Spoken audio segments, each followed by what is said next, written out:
Welcome to the structure analysis class. So up to now we have discussed about the structural analysis part, how to analyze the structures, and we have seen different methods to analyze determinant structures and determinant structures. So in the first three unit of your syllabus we are more focused on the structural analysis part. So now in this module we'll start a new dimension of this course, that is the soil mechanics or the soil engineering.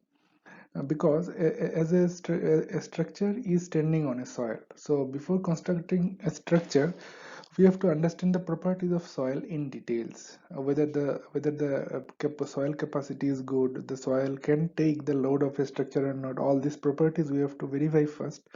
Then only we should construct our structure, and our structure should stand without any settlement during the time. So that is our main motivation to study the soil mechanics. So soil is actually a very heterogeneous material, because so many materials are combined and the soil is formed. So the behavior of soil is a little bit tricky, not straightforward, just like steel.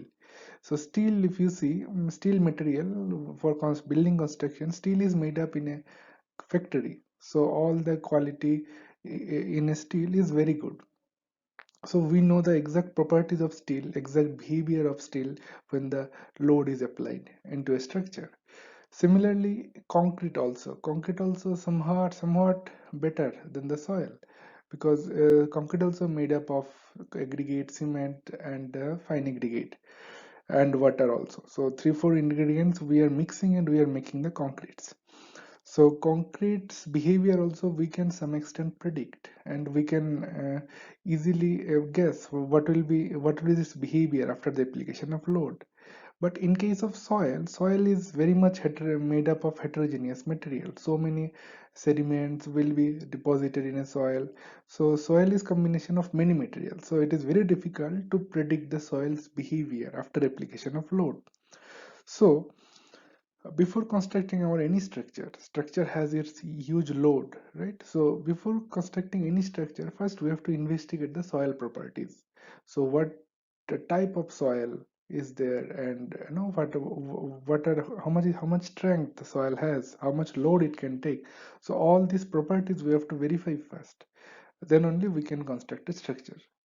Right now, the question is, after verifying, if you find that soil quality is very poor, so in that case, we have to go with ground improvements. So we have to improve the soil capacity around soil quality, and then again we have to construct our structure. So now in this next few lectures, we'll be discussing about the typical parts of a soil, which are very much important as an engineer to understand before constructing a structure. So let's first start from beginning, that is the origin of soil. So soils are basically made up of, so the soils are actually formed due to the weathering of rocks. So let's see the origin of soil. So soil are formed by weathering of rocks due to the mechanical disintegration or chemical decomposition. So earlier what happens during the lava time, from the volcanoes, basically lavas are erupting, right? So once the lava gets cooled down, so the rocks are formed. So that rock or parent rock, we call it igneous rock. So from this igneous rock, so because of weathering, or because of chemical decomposition and all, the soil gets eroded and it deposits in some other location, and it forms another type of rock, that we call it sedimentary rock. So like the different types of rocks are there, and from that rock only, basically from weathering process, or maybe for chemical decomposition, the soils are actually formed. So exposed rocks are eroded and and degraded by various physical and chemical processes. The products of erosions are picked up and transported in some other places by wind, water, etc., and it deposits in some other location. And from that, this shifting of material disturbs the equilibrium force on the earth and causes large scale movement and uphills. So like that, basically the soils are formed. So soils are formed from the rock itself. So basically we have three types of rock. What is igneous rock, metamorphic, and sedimentary rock. So because of weathering, because of chemical decomposition and all, the material in a rock are eroded and the soils are formed. So that's how soils are formed. So let's see the different types of soils. So there are many classifications, but mostly we'll focus on this 5 to 6 classification. First one is glacier soils. So these soils are nothing but formed by transportation and deposition of glaciers. So in glaciers also, the soils are actually stuck into the with ice. So when the glacier melts during the summertime, that soil also comes down and it transports through river, and some location it deposits. So this is one type of soil. Then we have alluvial soil, transported by running water, uh, deposited along the stream. So near to the river, wherever whatever you find the sediments, so that is also alluvial type of soil. So like that, marine soil, then aeolian soil, and this type of different types of soils are there, which are actually formed from the different mechanical processes. So now our main focus will be in the structure of the soil, because we have to understand the soil, what are the materials composed of soil and how it is connected. The materials are connected to each other. So this is a three-phase in soil. So this is a typical soil cross section. Now let's analyze what is there inside this soil mass. So typically, if you take any lump of soil, it is consist of water and air in between, and obviously then you have the solid part. So the soil mass is composed of water, air, and the solid particle. So that's how we call it three phases in soil. So if you take a soil mass, it will be consist of some portion will be air, some portion will be water, moisture, whatever moisture content we call it, that is the water in terms of water, and then we have the actual soil, which is the solid part. So if you take any soil, and uh, if you divide it into different phases, you will find there will be some portion of solid particle, then some water will be entrapped in between the soil particles, and then air also will be entrapped. So this diagram we call it three-phase diagram. So there will be liquid, there will be air inside the water mass. So each volume of air, we call it VA. Then air and water combination of this entire volume, we call it void in a soil, and the volume we denote it as VV. So capital V is the volume and small v is the void. So void is composed of air and water, and then total volume we call it VT. Similarly, mass also, air mass, we call it mass of air, which is almost mass of air is, we can consider it as negligible, very zero. Then you have mass of water, and then the mass of soil. So this diagram is called three-phase diagram of soil. So basically any soil part, if we disintegrate, there will be three portion: air, water, and soil, and these are the different volumes and different mass quantities for our calculation purpose. So as I mentioned, so this is a soil mass, which is in the middle of the soil particle. You will find waters are entrapped. Similarly, some void, some airs are also entrapped. So this is the actual mass. Now, if you divide it, you can divide it into three-phase diagrams. Means some soil content, solid content, you can keep it at the bottom. Then you have some waters present in the pore of a soil particle, and then you have air also entrapped. So this is a three-phase diagram of a soil. So now we have also two-phase diagram. So what is two-phase diagram? So if a soil is fully saturated, means maybe after the rain happened, what will happen? That the top surface of the soil is completely wet. Means all the pores in between the soil particles are actually filled up with water. So that soil, we call it is a fully saturated soil. So whatever volume of air was there earlier, that now filled up with the water. So this is a two-phase diagram where there is no volume of air, because air part is now replaced with water and trapped water. Similarly, this is another two-phase diagram where, if you take this sample in an oven for maybe 24 hours, what will happen? All these water particles will be evaporated. Now only the void, that is only air, will be entrapped in between the soil particle. So So here if you take the phase diagram, you will find there are two particle only, solid, and then you have the air. So two phases. So this is fully saturated case. Fully saturated case means when no water is submerged, maybe after rainy season or whatever may be the reason, all the voids are actually filled up with the water. And this second case is when the dry soil means when you evaporate all the poured waters. Because of oven, because of heat, all the poured water is evaporated, and only left over is air is entrapped in between the soil particle. So this is two phase diagram.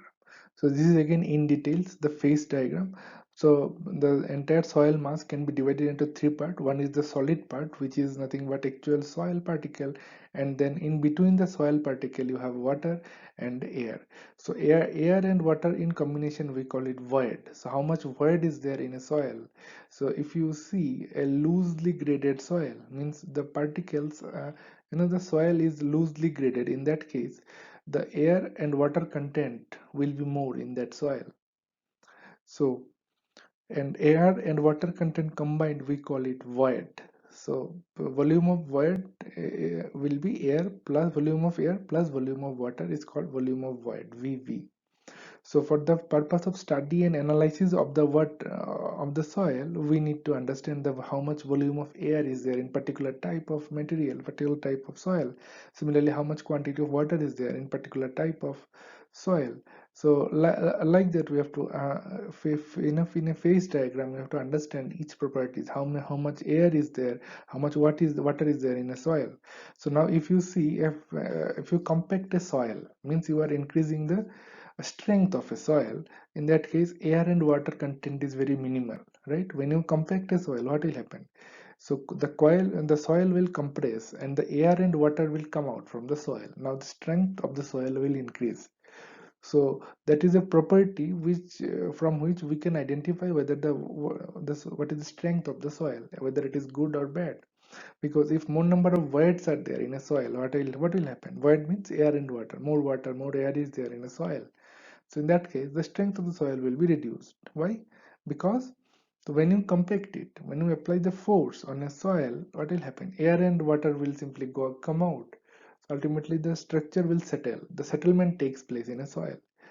So, this is the one parameter to understand that how good or how bad the soil is. So this is one properties. Now from this three-phase diagram, many parameters we can derive. First one is void ratio. So how much is the void ratio for a particular type of soil? So the void ratio we denoted volume of void by volume of solid. So for example, you take some quantity of soil from a field and find it out. How much was the volume of void? Volume of void means how much is the volume of air plus volume of water. So both combined we call it volume of void, VV. So how much is the volume of void and what is the volume of solids? So solid means this is the net solid part. So this ratio, if you take that ratio, we call it void ratio. So if a particular grade of soil has more void ratio, means what? More air and water content is there compared to solid part, right? So that grade of soil is may not be not good because the strength will be decreased. The soil strength will be reduced as more air and more water is is poured or penetrate or deposited into the soil grain. So this is one parameter we can find it out. We can measure to check whether what is the whether the soil is good or bad. So void ratio is one parameter which can tell us whether the soil is good or bad. Similarly, another parameter is porosity. So all these volumetric ratios, whatever we are discussing, these are actually derived from the three-phase diagram. So this is a three-phase diagram of a soil, right? So void ratio we understood. Now next is porosity. What is porosity? This is another parameter to check how much the the particle or how much the water will easily evaporate, right? So if a soil is more porous, means what? Means if you put some water into that soil and that water will quickly penetrate through the soil and it will pass on to the stream. So that is another parameter of porosity. If the volume of void is more, so what is porosity? Volume of void by the volume of total soil sample. So total soil sample is, we call it VT, why VV is the volume of void. So if a particular material has more void, then what will happen? So very easily water will penetrate through it. So ultimately, for the drainage purpose, this type of material will be very much useful. So whenever we make the material near to the drain, so that material, if it is a porous, then quickly the water will clear the surface and it will run off through drains. So that is also another properties of a soil to identify that porosity. So if material is more porous, then more quickly the water will pass through it. So this is also useful in some portion, like drainage purpose. This is very much useful. Now next parameter is degree of saturation. So how much the soil is, the moisture content is there in a soil, that we measure using this parameter, degree of saturation. So degree of saturation can be calculated as equal to total volume of voids containing water. See, voids are made up of air and water. If you add both, then we call it void.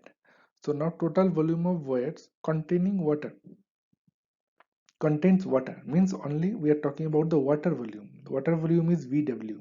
So VW by the total volume of void. Total volume of void is how much? VV. Total volume is air plus water, VV. So VW by VV into 100%. This equation will give you what is the degree of saturation of a particular type of soil.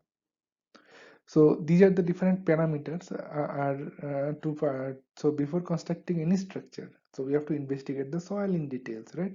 So these are the parameters basically we'll calculate and we'll check how much is the value, and whether if the void ratio is in a particular limit, if the porosity has some limit. So if the soil satisfies that limit, then we'll tell this soil is good condition and we can construct a structure above that.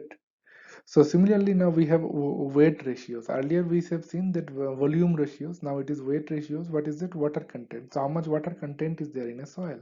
How will you calculate? That is weight of water by weight of solid soil. So solid soil, how much weight, and weight of water, how much it will be into 100%. It will give you how much water content is there in a soil. Similarly, what is the dry unit density?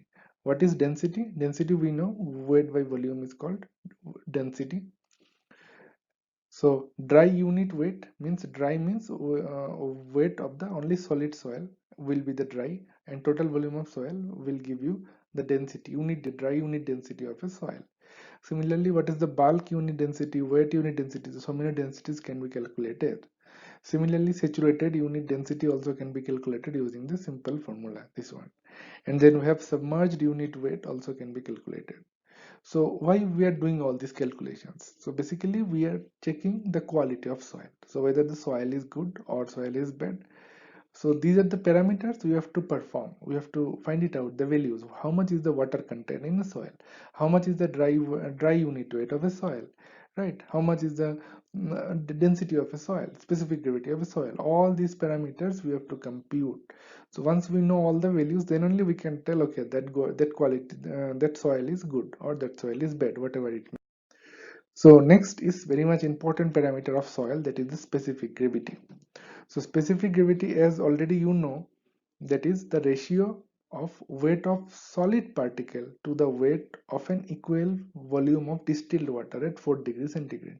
That we call it specific gravity. So specific gravity is the ratio of weight of solid particle to the weight of the equal volume of distilled water at 4 degree temperature. So this is the standard definition of specific gravity. So specific gravity of soil also can be calculated using this formula. So what is Ws? Ws is the weight of a solid. Similarly, by Bs is the volume of solid, and gamma W is what is the density of a water. So density of water, we know it is 1 in standard temperature. So now once you find it out, the specific gravity of soil, you will get some value, right? So based on this value, we can classify different types of soils. So whatever sand we are saying, that for construction purposes we use sand, even near to the sea beaches, you will find that sands are there. So in that sand category, you will find specific gravity lying in that range. So once you compute the specific gravity, from that also we can tell that which type of soil it is. whether it is silty sand or inorganic clay. So different types of soil, organic soil, so different types of specific gravities are also there. So once we find it out what is the specific gravity of soil, immediately we can tell which type of soil it is. So now another very much important property of soil is to calculate the relative density of a soil. So how much dense the soil is, so that is we call it relative density. So for example, if soil is in a loosest state, means simply you put so many soils on the ground, so many void will be there, the particle gap will be high in that in that type of soil. So volume of void will be very high compared to volume of solid. Whereas if you see the dense state, now same soil, now if you compact it through compactor, so in that case what will happen? The void is made up of water and air. So that part will anyway go out. So now soil is now compacted and this is a very dense soil. So relative density can tell us very much important properties also in a soil. So relative density, if it is 0 to 15, then we call it is a very loose soil. Whereas if relative density is 15 to 50, then it is loose soil. Similarly, 50 to 70 medium soil, 70 to 80 means relative density is means very dense, and 85 to 100 means the soil is very dense. So once you compute the relative density of a soil, we can tell that which type of soil deposit it is, whether it is loose, medium, or very much dense type of soil. So all these are the different properties of soil, which is very much important for us to understand the soil properties.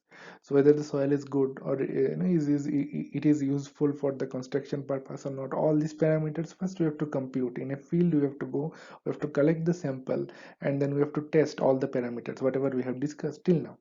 Relative density, specific gravity, all these parameters we have to calculate, and once we know all the values, then only we can suggest that the soil quality is good or bad. So that is soil mechanics first part we have discussed. So in the next lecture we'll discuss about the soil mechanics second part, that is the strength part. So till now in the this lecture we have discussed mostly about the properties of soil, different parameters to identify the properties of a soil. But in the next lecture we'll discuss about the strength, shear strength, and what is the capacity, pore water pressure, all these things we'll discuss more in details in the next lecture. Thank you.